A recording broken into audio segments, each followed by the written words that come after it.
G'day, it's Ben Holcomb here, Senior Lecturer in Mechanical and Mechatronic Engineering and member of the Centre for Audio Acoustics and Vibration. We're here in the Vibration Lab at UTS Tech Lab.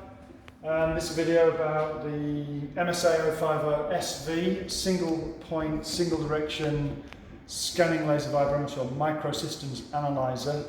I've created a previous video earlier where we've shown the test stand with the laser vibrometer actually sitting on the benchtop anti-vibration table, and that's the focus of the previous video. In this video, however, I'm just going to spend some time focusing on the vibrometer itself, the XY stage, which sits below the vibrometer, and indeed the test stand through to the vibrometer control and junction box over here, and the data management system which controls the laser vibrometer or the Microsystems Analyser.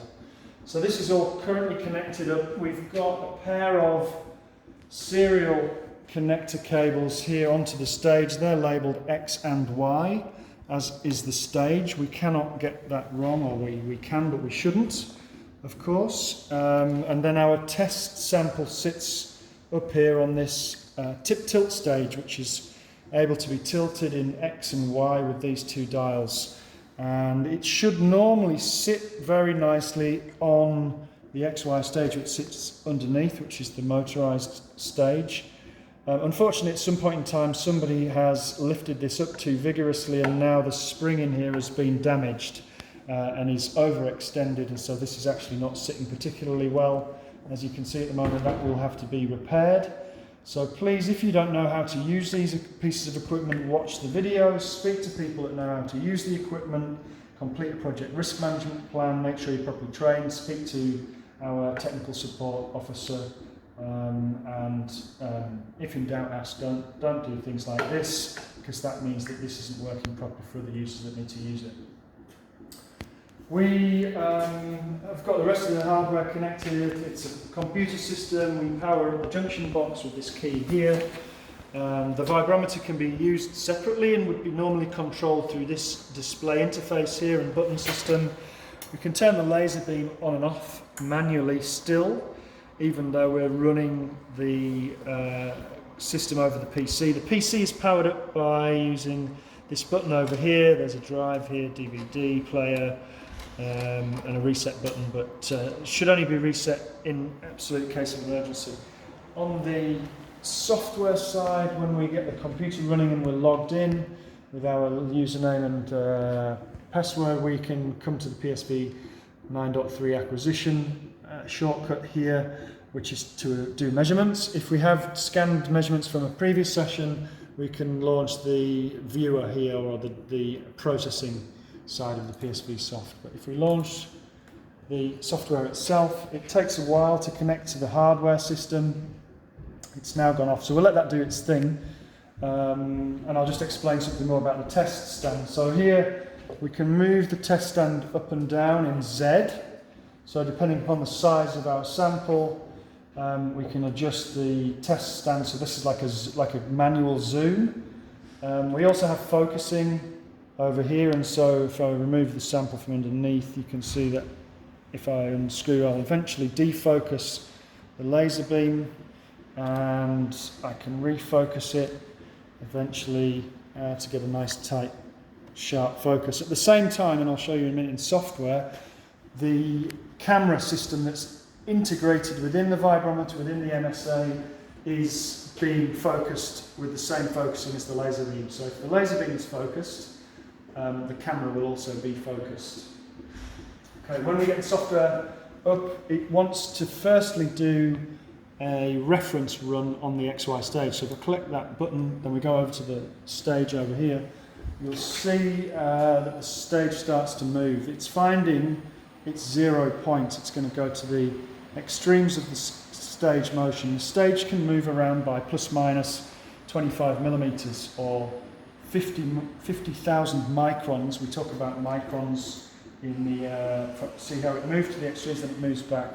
Now it's in the 0, 0 position, and it can move in plus X and plus Y up to 50,000 microns or 50 millimeters. So typically we would come here to the software and we can choose the limits of the stage. So if I want to make use of the middle 10 millimeters of the stage's capability, I'm going to define here from 20,000 microns to 30,000 microns in X and Y, and I can apply this. If I want to choose a maximum travel range, that will go from 0 to 50,000 microns in both cases. If I want to go back to my previous limits, I can use the previous limits button.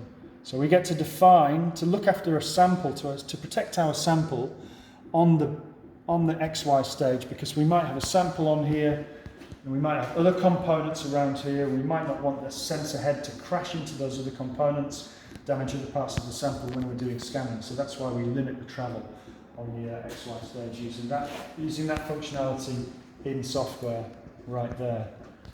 You can see the interface over here now, and this present position is right in the middle of the stage's the stage position, right? So I can either then choose to move the stage relatively by checking the relative button, or absolute by moving the absolute button. So if I enter now, for example, in here 35,000, that's outside of the range that I set for my limits. So if I push that button, it'll actually just only allow me to go to 30,000. Similarly, if I want to make this one 15,000, it will only let me go to 20,000, because I can only go between 20 and 30,000 microns on each of those two axes.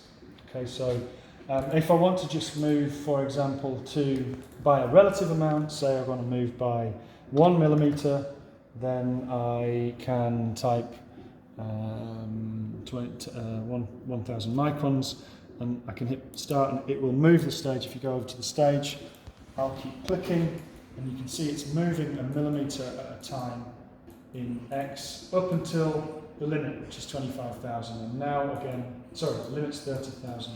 Eventually I get to the limit, and it won't let me move the stage any further. No matter how much I keep clicking, it won't let me go anymore. If we come back to the software interface, you can see that I can control whether the laser beam is on or off. So I click the software control on the laser emission. You'll see that the laser beam goes off and on over here. And if I show you the focusing, if you look at the display here, you can see that as I adjust the focus, so I can adjust the position, maybe we'll come around, so I can zoom out. At some point I get to see the focused version of my sample, and by adjusting the zoom and focusing, I can eventually see a clear image of the focus of the sample itself. And it's a bit of a tricky sample because it's somewhat translucent. I can just about see here the laser beam. If I turn it on and off, it's not very good. Let me move this sample over to here. Now you should be able to see the laser beam, which is currently in the middle, right? It's always in the middle of the image because the camera and the laser vibrometer are on the same optical axis. And so when the camera is focused, the laser beam is focused, and that's how I can control these. And then the rest of this, essentially from this point forwards, is the same as a PSV 500 scanning laser vibrometer in terms of defining scan points. So this is my, these are the limits of my scan area. So I can turn on and off. I can put the point at the laser beam, and it tells me at this point, because I'm right at the limits of the scan axis, right? I'm at 30,000 here. The point that I've defined presently, which is at the laser position, is basically on the edge of the possible scanned area, so it's out of range. So what I'm better to do is to make this 25,000, come to the middle of the range, and then this is now where my laser beam position is. If I now put a point at the laser beam position, it's in blue, which means it can do a measurement at that point. Okay, so I could then use continuous and go off and do a scan, and that's now measuring the vibration of the sample at that point. So if I tap it, you can see I'm making a measurement over here. It's actually overranging the vibrometer. I can change the sensitivity. Down here it's already quite high, the sensitivity. I can change the sample frequency over here to 5 kilohertz. I can change the number of lines of resolution, which defines the time duration of the measurement. You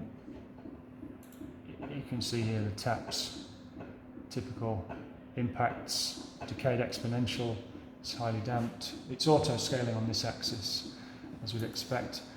If we stop that measurement, instead of doing a single point, we can build, and I'll just very quickly show this, delete those points, take some geometry, put a square in there. We can adjust how we want those measurement points to be organized relative to one another, and we can have any kind of combination of scan points that we wish to have to cover our sample, and save those, and then we can just hit scan. And at this point it will want us to define where we're going to save this scan measurement. Now I can notice immediately that somebody has been just using the root directory of my documents, which is the default area. If you're going to do measurements with this system, please create a new folder in the usual way and name it accordingly. And when you zoom into that folder, you can then fill that folder up if you wish, but please think carefully about how many of these measurements you need to save, because we do have limited disk space on this machine, and if we all just save everything, eventually we'll run out of disk space. So I can save that. And off it goes now and starts doing the scanning. By the way, the reason it went to the root directory on there was because in the project browser up here, when I first opened the software, I should have probably chosen my own folder. If I choose my own folder in the software interface and then hit start scanning, it will now take me directly in Windows or in the file to that folder. And it's going to give me a warning, do I want to replace it? Yes, I'll replace it. Now it's going to go off and start that scan again. I can, for example, also when it's not scanning, I can save the current settings, and that's that I've currently defined, which will be things that include, the way I've set up my acquisition, so the number of lines, sensitivity, frequency range, etc., as I showed before. It will also allow me to save the grid for the sample, and of course that's only any use if I don't move the sample again between tests, because as soon as I move the sample, the grid doesn't move accordingly. The grid stays in the same position, but the sample's now moved underneath. So if I'd saved my grid, it's not going to be saved relative to the sample, and that's it.